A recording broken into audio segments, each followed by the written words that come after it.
বর্তমানে আমরা সবাই কন্টেন্ট ক্রিয়েটর, কিন্তু আমাদের সব থেকে বড় বাধা হলো ভিডিও এডিটিং। যে কোন এডিটিং সফটওয়্যার ব্যবহার করতে গেলে ভালো মানের ভিডিও এডিটিং করতে প্রিমিয়াম দরকার পড়ে। তো গাইস, আজকে আমরা দেখব কিভাবে ক্যাপকাটে কোনো প্রিমিয়াম ব্যবহার করা ছাড়া সকল ধরনের প্রিমিয়াম ফিচার ব্যবহার করে ভিডিও এডিটিং করা যায় এবং তা ফ্রিতে কিভাবে এক্সপোর্ট করা যায়। এখানে দেখতে পাচ্ছেন আমি একটা প্রজেক্ট রেখেছি। এখানে প্রজেক্টটিতে কোনো ইফেক্ট ব্যবহার করা হয়নি। তো এখানে এই প্রজেক্টটা যদি আমি এক্সপোর্ট করতে চাই, আপনারা দেখতে পারবেন যে এখানে কোনো প্রিমিয়াম ব্যবহার করার কথা বলেনি।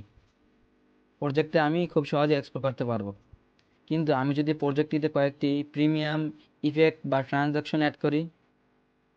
প্রথমে আমি ভিডিওতে কয়েকটি ট্রানজাকশন অ্যাড করে আপনাদের দেখাবো। দেখতে পাচ্ছেন ভিডিওটিতে কয়েকটি প্রিমিয়াম ট্রানজাকশন ব্যবহার করা হয়ে গেছে। এখন যদি আমি ভিডিওটিতে আরও কয়েকটি ফিল্টার অ্যাড করি প্রিমিয়াম, তো এখন আমি ভিডিওতে কয়েকটি প্রিমিয়াম ফিল্টার অ্যাড করব যাতে আপনাদের বিশ্বাস হয়।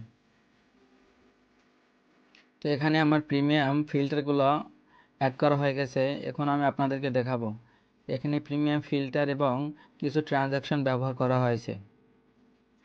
এখন যদি আমরা ভিডিওটি এক্সপোর্ট করতে চাই, তখন সে বলবে যে আপনি প্রিমিয়াম ইফেক্ট ব্যবহার করেছেন, এগুলো আপনি প্রিমিয়াম ফিচার ছাড়া বা প্রিমিয়াম কেনা ছাড়া আপনি এক্সপোর্ট করতে পারবেন না।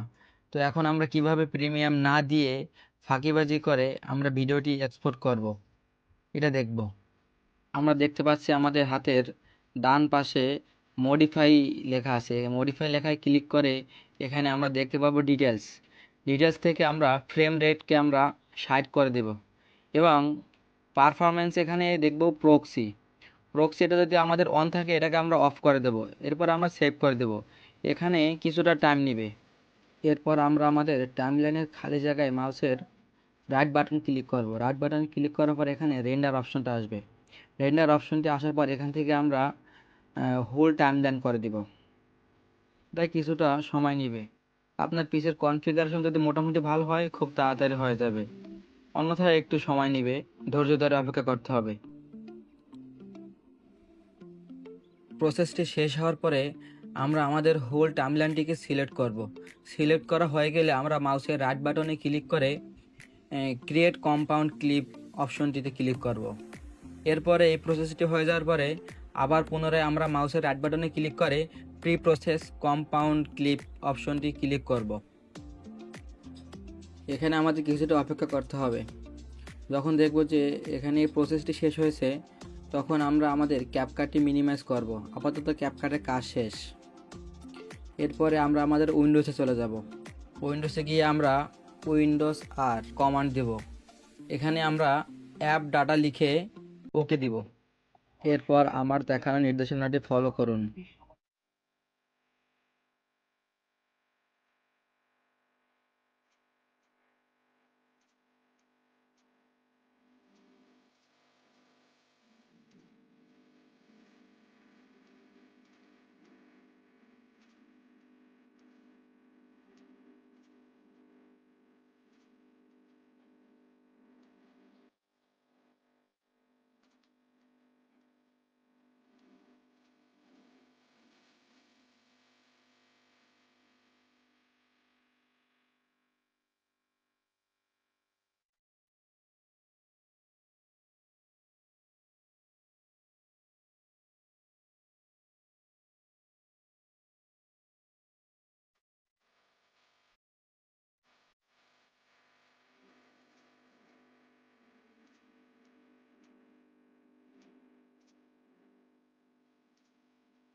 প্রসেসটি সম্পূর্ণ হয়ে যাওয়ার পর আমরা এখান থেকে খুব সহজেই এখন ভিডিওটি এক্সপোর্ট করতে পারবো।